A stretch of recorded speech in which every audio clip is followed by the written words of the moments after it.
I'm here with Avori Henderson, a professional gamer girl and model as well. So Avori, I'm really excited to have you on this podcast because, like I mentioned before we started talking, before we started recording, really, is we haven't really touched on the whole topic of esports or gaming at all on this podcast much of yet, and I'm really excited to dive into it today with you. So thanks for being here. Thank you so much for having me. I appreciate it. I'm excited to talk about esports. Yeah. So right now, you, like the rest of us, are locked down at home, I would imagine, over this pandemic. But typically speaking, or I guess, how is that? First of all, how is that going for you with your business and what you're doing on a day-to-day basis? How has that affected you? Yeah, well, the esports industry as a whole is booming, obviously. It has been booming for a very, very long time, but we've seen significant increases since COVID because people are stuck at home. So, they're turning to Netflix, but when you watch every show on Netflix and they're not releasing anything new because the whole industry is shut down, some people go to live content, and there's so many people that are interested in gaming. But the cool thing about streaming is that it's not just gaming, it's a community of people. So there's a lot of people right now during COVID that are lonely.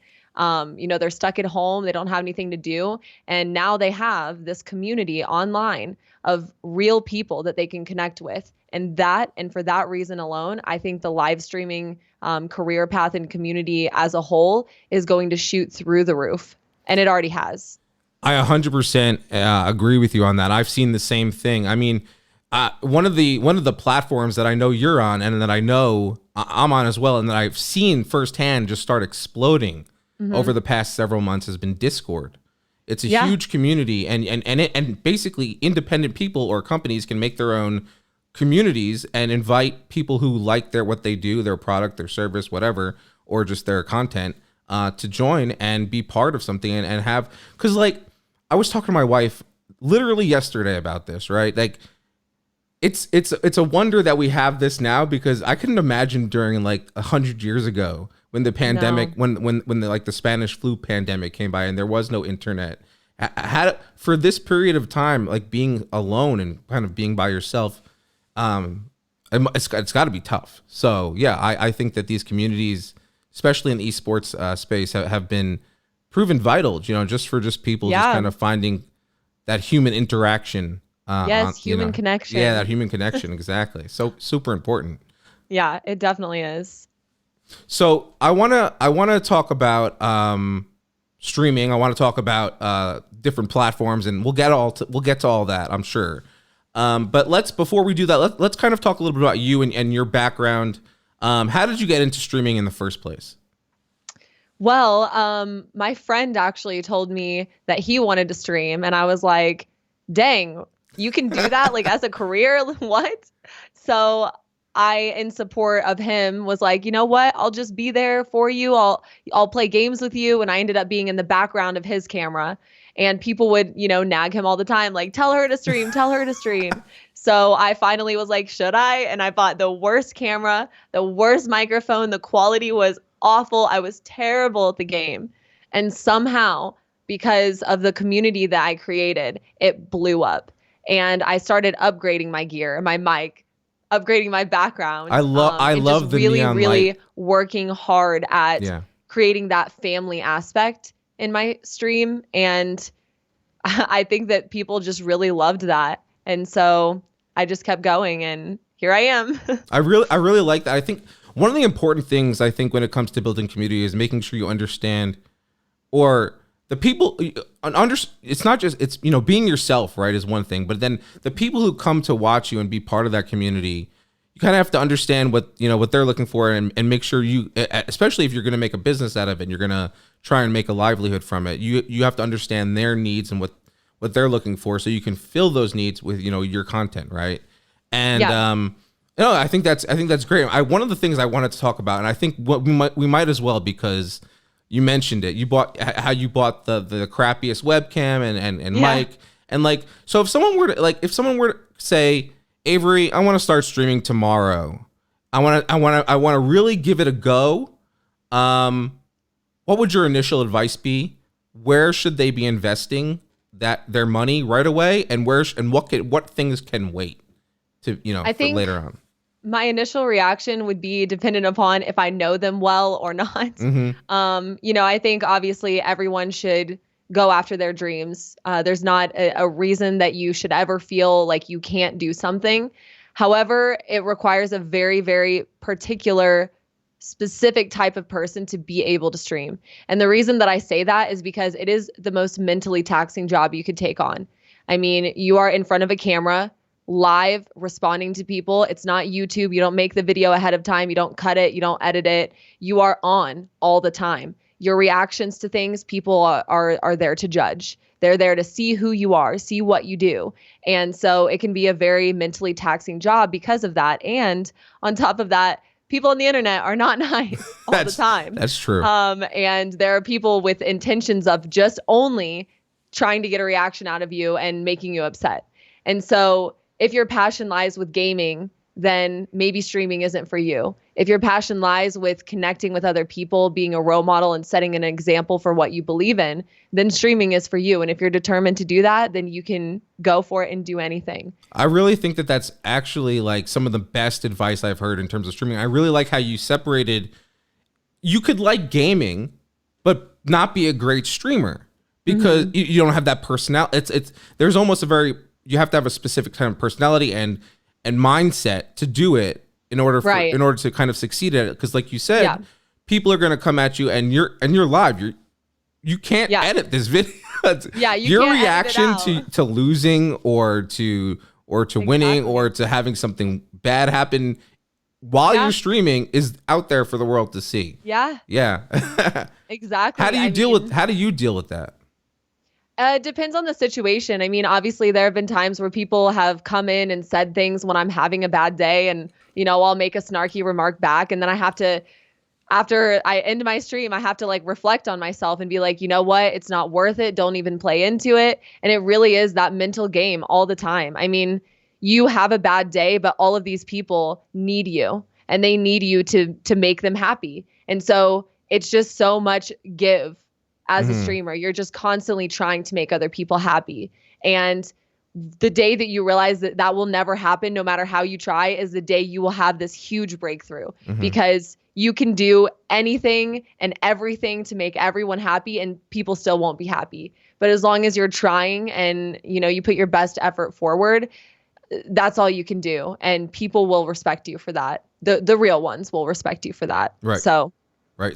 Your actual community, your true fans, the people who watch you because they like you as opposed to because they just want to try and rile you up, essentially. Exactly. Right. Yeah, definitely. Exactly. So let's shift a little bit, talk about I feel like we could talk about the entire episode could be about this. Having been online for several years now, basically my entire life, I totally understand. There are definitely a lot of internet trolls out there and people who literally will join communities just to try and start something. And that, what, sometimes they succeed and they get between people that you liked and that you thought were friends, and they get between them, they insert themselves somehow. Stuff happens, and especially online. And I feel like, these are types of issues I feel like that we haven't dealt with before. And I feel like we are getting kind of deep on this, but they are issues that we haven't that humans haven't dealt with. There are feelings and emotions that are involved now, and just ways that interactions happen that just couldn't exist before the internet, right? And so I think it requires a lot of learning, also, right? So in kind of involving kind of how you think about interacting with people and like. And then reevaluating who you consider to be, a true close friend and things like it's nuts. But yes. Yeah. Yeah. Because I mean, if someone's in the industry with you, there's always the possibility that they might just be being fake to you so that they can propel their own career. And it's a huge thing in the streaming community. I mean, people will go into larger streams and just, put their own link in the chat. And it's super disrespectful. But I get it. People are so determined and so wanting to have that level of fandom and they're willing to do anything to get it. And they don't realize the repercussions of that in the long run. So if you were to I never. oh, sorry. Sorry. Oh, no, I thought you had cut off for a moment, so I thought you had finished speaking. Oh, you're fine. Okay. I was saying that's something I really pride myself on, is that I have never tried to make a friendship with a larger streamer to propel my own career. I honestly kind of consider myself a loner. I network with people, and I say network in the way that I did because I don't really think about it like that. I make friends. And there's so many people who take the approach of networking and, trying to play with other streamers so they can grow their own stream. And it's just a really, really toxic community if you do it that way. So I 100% agree. And Yeah. I'm wondering though, how you approach it in the sense like, so like when you were just getting started, how did you approach kind of building up your community in that sense? Like getting in touch, obviously working with other streamers typically is viewed as definitely one of the most effective ways I feel like people have talked about for growing a stream. And obviously there are many, I'm sure, good instances where that has happened and it's worked out well, but there are obviously also other instances where it hasn't. So I'm just curious if you have any thoughts on that. I do. You know what works better than playing with other streamers? Supporting other streamers. I never even meant for this to happen, but I really think the growth that I experienced very early on was because my schedule for streaming wasn't just press the go live button. There was so much time and effort and support for other streamers that went into my daily schedule before I even went live. I would dedicate 3 hours of my day to streaming and 3 hours of my day to supporting others. And what I mean by that is I would literally just sit there from 3 to 6 p.m. in the library at my college. And I would just pull up other streamers and I would watch them and I would study what they do, look at what was in their background, what was aesthetically pleasing, compliment them if I felt like it, boost them up, build them up, meet people. And I never asked for anything from anyone. I never said that I was a streamer, never told them that I streamed, nothing, but I just created genuine friendships with people that way. Because of the amount of effort that I put into really studying what I could do to make my stream better. And I think no matter what size streamer there is, there's always something to learn from each other. And I always had that mindset going into it. So that's really, I think when my stream started to blow up is when I made a name for myself in people's chat. And they knew that I was nice and that I was there to support them. And, because of that, they were kind of there to support me. And I didn't plan for it to be that way, but it just was. And I think that's something that people really just don't understand is just be a nice person, be supportive, be a good person, and people will like you and want to play with you and want to be with you. You don't have to ask. Yeah. I think that's phenomenal advice. And I honestly, it seems so obvious, right? But people don't do that most of the time. Like most of the time, that's not what happens. They want overnight success. They want which is not a thing, by the way. And become famous. It's not a thing. Right. You hear about these overnight success stories, but none of them are ever truly overnight success stories. No. Except for that guy who created that was interviewed when there was in Lincoln Park where there's a rapist in Lincoln. It's from many years. I don't know. Yeah, that was when the internet was a lot smaller. Yeah, the internet was a lot smaller. I don't know why my brain went to that, but yeah, okay. Fine. But yes, so let's talk a little about esports and how you feel about the current kind of state of the industry. First of all, how is the esports industry doing? I know we talked about doing well, but in terms of diversity and inclusion of women and just overall, how is everything going in that space in your opinion? Yeah, I think that it's definitely shifting a lot. People are becoming more and more open to women in gaming. And, that's something that I noticed at the very start of my career. I didn't even know that sexism really existed because I grew up in a very small, sheltered town. I worked with, local friends and family for my jobs when I was young. And then when I went to college, I went to a small private university. And so everyone just knew everyone. You don't treat people that way. So when I started getting on the internet, it was a huge culture shock for me. People were telling me to go back to the kitchen and stuff like that. And I honestly didn't even understand it. I just heard it and I was like, what does that mean? Right. I literally didn't even know what it meant. But then when I started to piece it together, all the comments that people would say, realize that people are so against women in gaming. Vile. And that's why I started doing research. And in my research, I found that the ratio of female to male gamers is pretty 50-50. I mean, when you look at it, there's about the same amount. It's crazy. I mean, that makes sense. I mean, like, gaming is a universal thing. It's not a, it shouldn't be gendered in such a way. Yeah. Yeah. So I saw that and I was like, you know what? People's perception of this needs to change. And so I started doing events for females. And I think that, really being inclusive of females and being an advocate for females has been such a humbling part of this whole experience for me, because not only do I have the opportunity to game and be a role model for people and just their daily life and positivity, and that's what I'm about, but I also get to be a role model for women, that in male dominated industries, you don't have to cave into the stereotypes. You don't have to cave into, all of the things that people perceive you to be. You can be yourself and you can attack a goal and a dream. And it doesn't matter if it's male dominated industry. If it's what you're passionate about, you go for it. And I love that about my career. I think that's awesome. And I have to agree. I mean, when you see something that is just so plainly wrong, right? Just doesn't seem right. That's when I feel like things are ripe for like disruption. Even in this case, even if it's weird because gaming is kind of a universal thing, right? It shouldn't be gendered, but but the industry became very gender specific, and that's where the problem, I think, lies, right? So yeah, I 100% agree. Are there any other things you can think of? The stereotypes are terrible. Yeah. Are there any other things or things that you are planning to kind of help? Like, I know you mentioned you set up groups and things like that for female gamers, and you've also led, I believe, tournaments, female specific tournaments, and those went really well from what I gathered. And so, like, I guess you can't. There's the lack of the ability to meet in person these days is probably a little tough. But like, what other things are you working on to kind of to build up the female gamer streamer base? Yeah, so this may sound a little bit weird. It's a weird approach on it, but I started modeling when I was 16.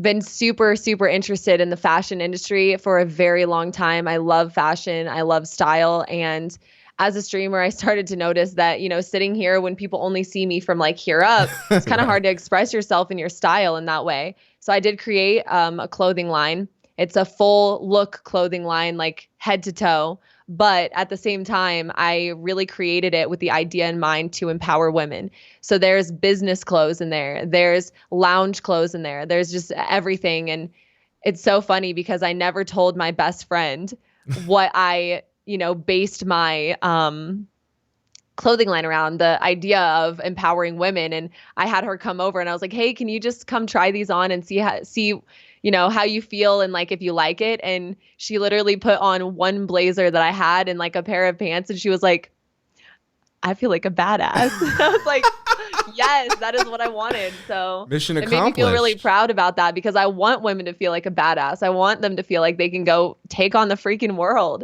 So exactly. That is something on the side that I've done. It's a huge passion of mine, and I hope that it continues to empower women.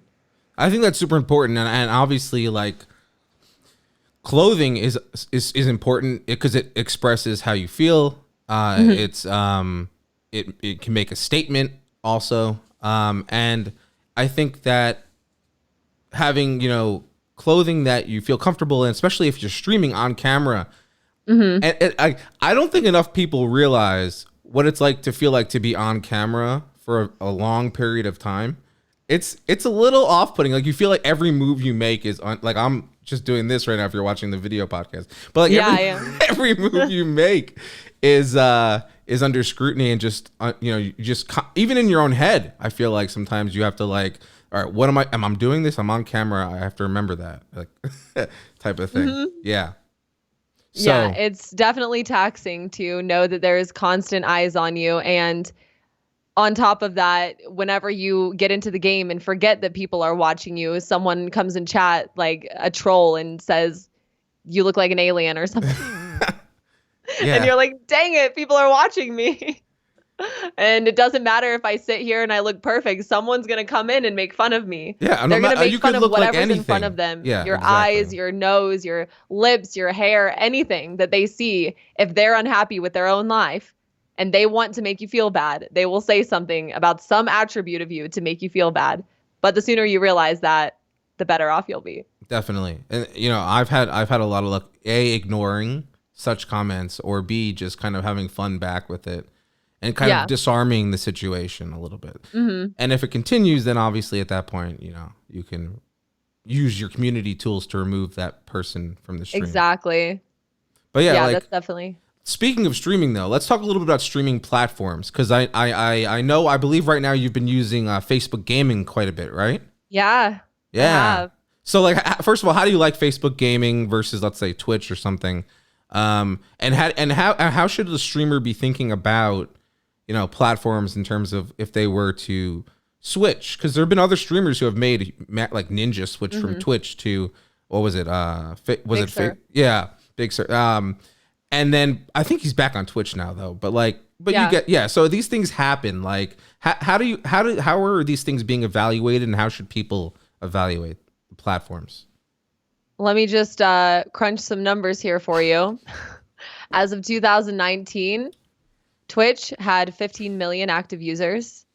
As of 2019, Facebook had 2.5 billion active users. So, with that being said, do I think you can grow and be successful on both platforms? Yes. However, if you're a newer person, you don't have a celebrity status, you're just a guy or a girl who loves video games and loves people, Facebook is the way to go. I mean, hands down, it is the way to go. And I say that because it's not as saturated yet. More people that you can connect with. Twitch is so oversaturated. Just to put this in perspective, I started out on Twitch in 2017. I streamed there for 2.5 years, and I ended my Twitch career at 103,000 followers, partnered, averaged around 300 to 500 viewers, but never really passed the threshold of 500. Started on Facebook almost exactly a year ago, in a single year. And I'm sorry, I missed the number you had cut out for a brief second. I said I have over 400,000 followers in a single year, which is quadruple the amount that I got on Twitch. Yeah. And my viewership is double or more what I had on Twitch. So do you feel like Facebook is doing a good job kind of getting your stream in front of the right people? Or what do you think has attributed to that? Yeah, I mean, to be honest, the way that Facebook works is so unique. There's so many avenues for growth. You can share your stream in a group of gamers. You can connect with people through groups. You can share your stream to your friends. You can, there's so many different ways. Your friends can share your stream with their friends, and people who know you and support you can share your stream in a groups. So there's so many avenues. I mean, you don't just go. It's no longer just you go live and whoever clicks on it watches. Right. It's you go live and you have all of these avenues that you can utilize to your advantage to get people to watch. And when people get hooked, then your community starts building. Right. So so you mentioned, one of the things you mentioned was Facebook groups for gamers. How do you go about finding those groups? Obviously, I'm sure they're huge. They have huge impact in terms of building friendships and finding other people who have similar interests and maybe even want to watch you stream, or you watch them stream, or whatever. How should people be finding these groups to build these connections? Yeah, so when I first started, I just would search Twitch streamer. I would just search Twitch streamer or Facebook streamer or something like that, and just see this. There's tons of networking groups. So Gotcha. You just click on whatever ones you find, join them, and then just start commenting and connecting with people. But definitely don't just make a post saying, hey, I'm a streamer, and then put your link. There's so many people that do that. Take the time to go meet people, connect with them, comment on their stuff. it's such a huge difference when you take the time to be there for someone else instead of just asking someone to be there for you. Yes. It's a huge difference. Absolutely. In fact, that goes to one of the core things that we've been pushing here at BT, but also a new site that we launched, literally Ev, which is with my wife and I. It's a new lifestyle site and it's all about preaching positivity and just using our experience together. We've been together for 15 plus years. So since we were teenagers, and bringing all of our kind of life experiences together, and we're writing about that. And one of the first article we actually wrote was about what it was like dating online before it was the norm back in like 2005, which is nuts because like back then, I'm getting a little on a tangent real quick, but like back then, like dating online was like looked at, like frowned upon. It was like a last resort, right? Like sites like Match.com and like the way they advertised them was so funny because it was like, oh, you couldn't find love nearby? Well, try Match.com. Like, give us a shot. But that's a conversation for a different day. One of the things I was curious about though, with Twitch recently, they had a lot of issues with the RIAA had sent them a number of DMCA takedowns, and the way they handled that situation was pretty poor. I would say most would say. What are your thoughts on the matter, and how would you have liked to see that handled differently if you were still on Twitch? I would imagine it affected your account potentially. Yeah, I mean, to be honest, this is a full deeper issue, which is part of the reason why I'm on Facebook. Yeah. The entire, I guess, support system for streamers on Twitch it's bad. I'm just going to put it plainly, it's bad. They don't know who you are because there's so many partners. There's so many people with a check mark next to their name, and the people with the check marks are supposed to have special perks, but they don't, and they don't have the support that they need. So when you have these DMCAs and those takedowns and stuff like that, and you have these streamers with lots of influence, you need to take care of them because they have influence on the entire community. And when they started, taking care of it the way that they did and poorly, the stream.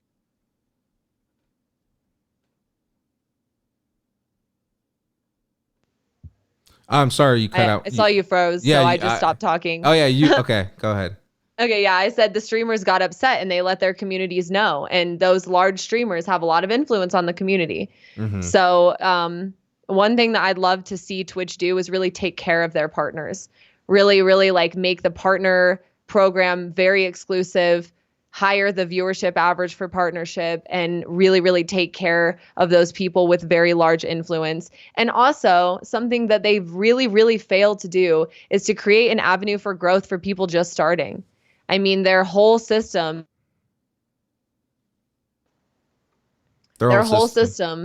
works to favor people who already have viewers. Right.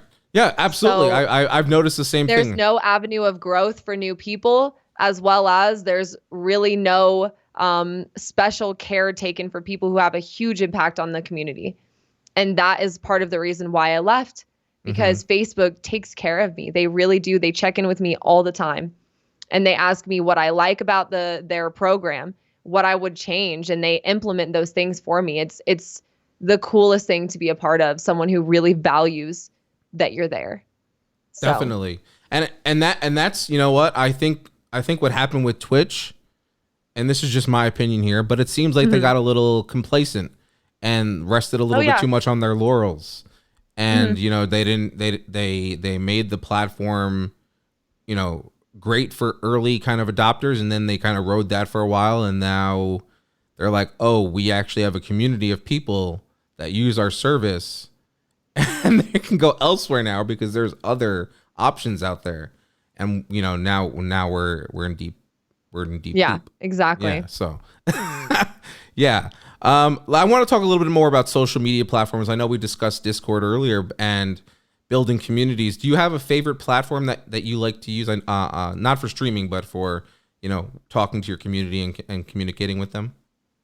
Yeah, I mean, I love Facebook because I have my own Facebook group, and I chat with my community through there. I love Instagram because it's super fun. Like, people comment and then they like send you DMs, and I usually respond to a lot of DMs. Some days more than others, but I just think it's so fun. Like they have a personal way of connecting with you and you can tell them thank you for being a part of what I do. And that's so important to me. I know a lot of people don't do that, but I really do try and read and respond to people. And I think it means a lot to them. Absolutely. I as someone who probably gets, a ton of messages, I also get a ton of messages, and I also try and, like, maybe not as much as you, but I do get a ton of messages, and I always try and read them and reply to them. And because I think that's important. I mean, like, these people took time out of their day to write something to you because you impacted them in some way. And I think that the fact that that happened before the message, before you even read it, is powerful.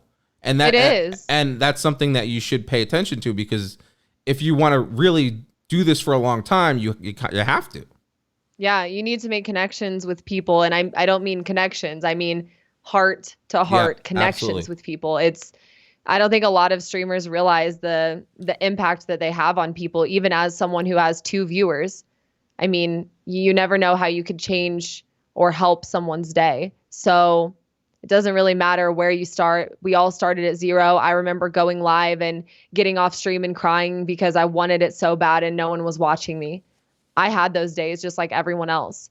And I think once you kind of like make it to where I'm at, people forget that. And not only the streamer forgets it, but the people that watch forget it. Yeah. And I try to remind myself all the time to keep myself humble that everyone starts at 0. We all started at 0. So I understand the work, I understand the grind, and I also try and help people out because I know that I couldn't have gotten to where I am without the people in my community and the people that helped me out and my moderators. I had so much support. I look back on it and I don't understand why I got so lucky. So I try and help other people out.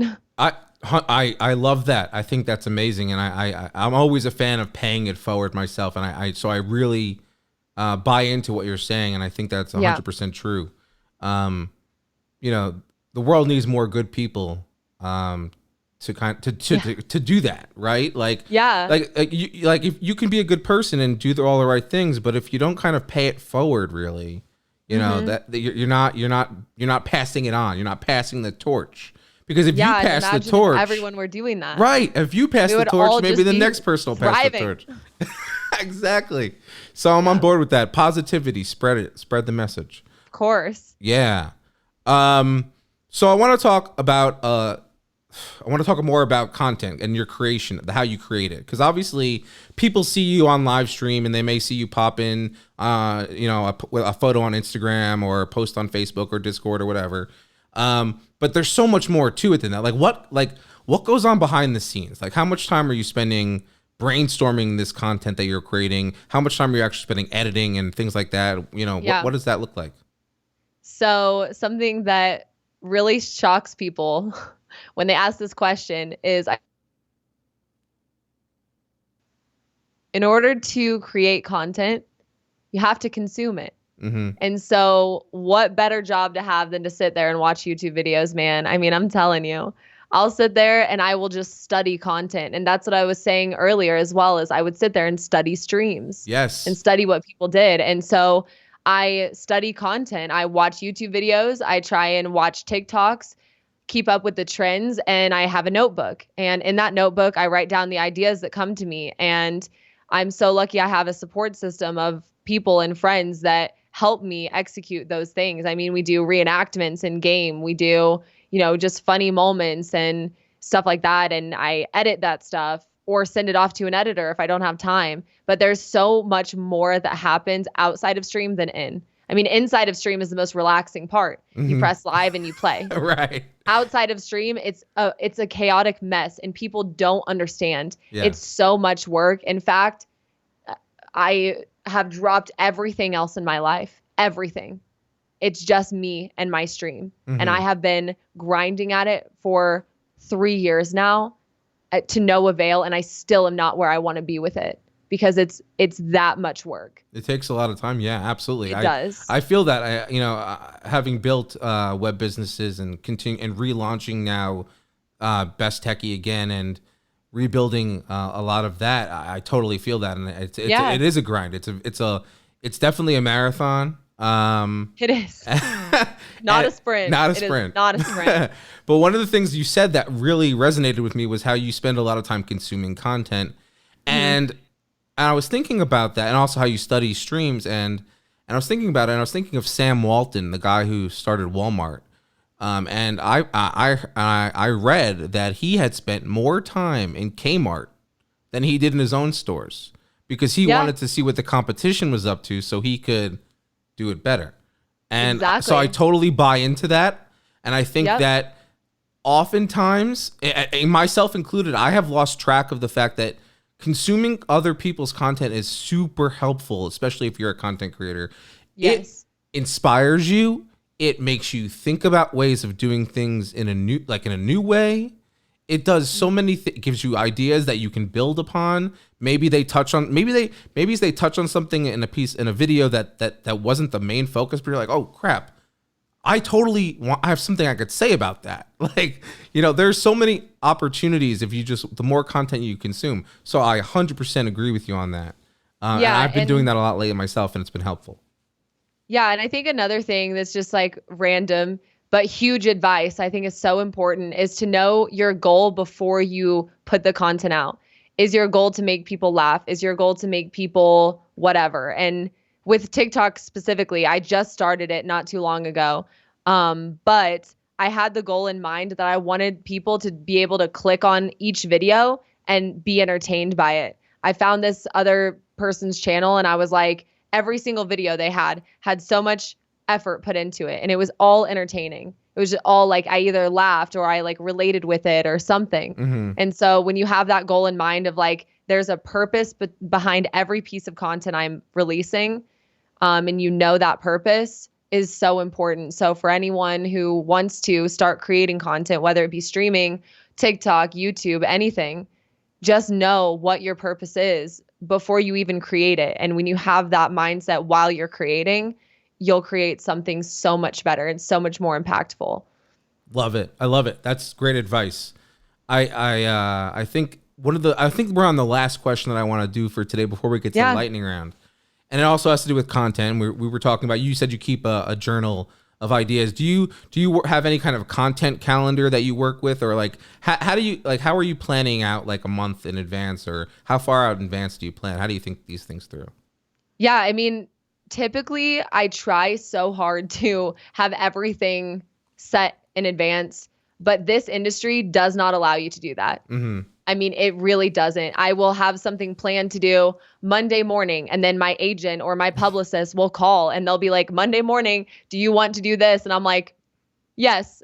And then that other thing just gets pushed back. So It's really genuinely, I think you should always have a plan. Always have a plan, but be okay with that plan shifting, because I'm telling you, before coronavirus, I got a call 2 weeks before. This guy called my agent and said, hey, can you play in a tournament in Mexico City, Mexico on your birthday? And I was like, okay.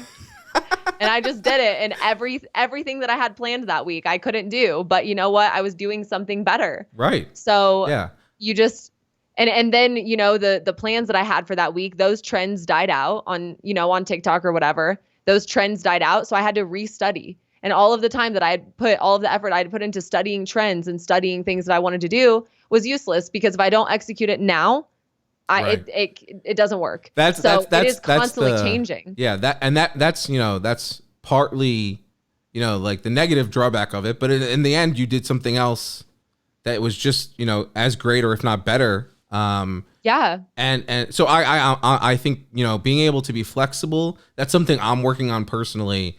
When it comes to changing of plans, it's not something I'm very good at, but it's something I'm working on. So I do agree with you on that. Super helpful to be able to do that. But one of the things I was thinking, I just want to add, so for content, like I found it's helpful so what I've done is I've imported a list of like every major tech event throughout the year into my calendar, and I keep track of what's going on each week, just so I have an idea of, like, all right, well, Intel's going to announce something today or whatever. That's dope. So like it helps me kind of focus on what areas of content for a particular week that may be worth looking into. But yeah. Mhm. Well, Avery, you made it through all the way to the end, to the lightning round. So congratulations on that. Oh, thank you. Whenever you're ready, we can get started. I was born ready. Nice. There we go. What is your favorite band or artist? I love Selena Gomez. Selena Gomez. Was not I love expecting Selena. that. It's so embarrassing because it's so cliche, but I love her. I think she's so sweet. I love her music. She has some good tunes, I'll give you that. I love her. She's good. What's the number one thing on your bucket list? The number one thing on my bucket list is to see the world. And I've already started. I've been to Aruba, I've been to Dubai, Mexico, Canada. I mean, I just want to travel the world so that I can learn culture and relate to everyone. Love it. Love it. Love it. Love it. Do you have any secret talents? No. So every once in a while I throw that one in just to see if someone has something. I really don't think I do. I mean, for me, like I can wiggle my ears a little bit. Like that's like a secret talent. That's kind of cool. I mean, I can dance, but actually, I know. I could do aerial silks, which is like those ribbons that hang from the ceiling. I can like do tricks in them. Oh my God, my wife is getting into that. She loves it. Yeah. We bought I competed for Miss America with oh my God, aerial that's crazy. silks. You should talk to her. And I was like the first person ever to compete with aerial silks. That's amazing. That's like because she's big into yoga and then she started researching these aerial silks and we got like the hammock, right? Yeah, exactly. Yeah. Exactly. That's nuts. Yeah, All so mine were like 50 feet in the air, but yeah. That's same awesome. thing. Same. Awesome. What's one food you can never bring yourself to eat? I love food.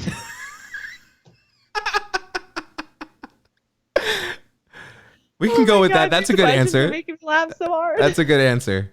All of it. I want it all. If you could shop for free at one store, which one would you choose? That's the last one.